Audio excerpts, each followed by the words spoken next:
The Korumm is a new polearm weapon that becomes available once you finish the new war quest.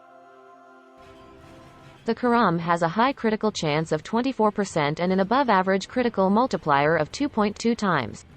It also has a high status chance of 30% and good attack speed. It deals 40% puncture and slash damage each. Compared to the Orthos Prime, it has slightly lower speed and range, and 6% lower status chance.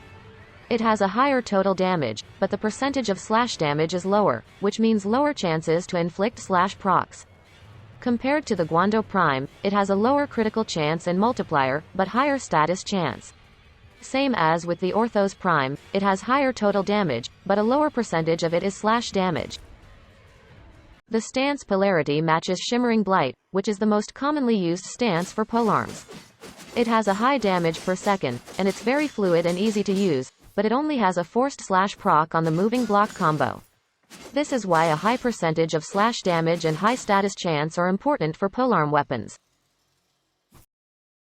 The Korumm also has a special non-moving block combo, where the trident is thrust into the ground, dealing melee damage and a forced impact proc, and then releases an electric 11-meter shockwave, dealing another melee hit that ragdolls and inflicts a guaranteed slash proc. I have found that this move is very slow. The shockwave doesn't deal much damage and is only affected by slam damage mods, and only the melee hits deal good damage, but the range is really low. So I don't really think it's worth using, aside from spreading electricity procs. So I have a couple of builds to demonstrate with this weapon. First is the standard viral combo build.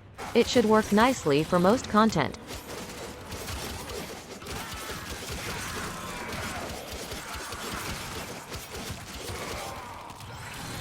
I have a Corpus Build, for high-level Corpus with toxin damage that bypasses shields.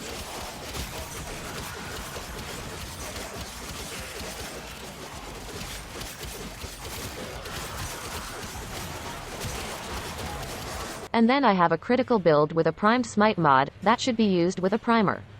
Instead of Gladiator might I have Buzzkill, to increase slash damage. This will only increase the chances of inflicting a slash proc over the puncture procs, but not the damage from slash procs.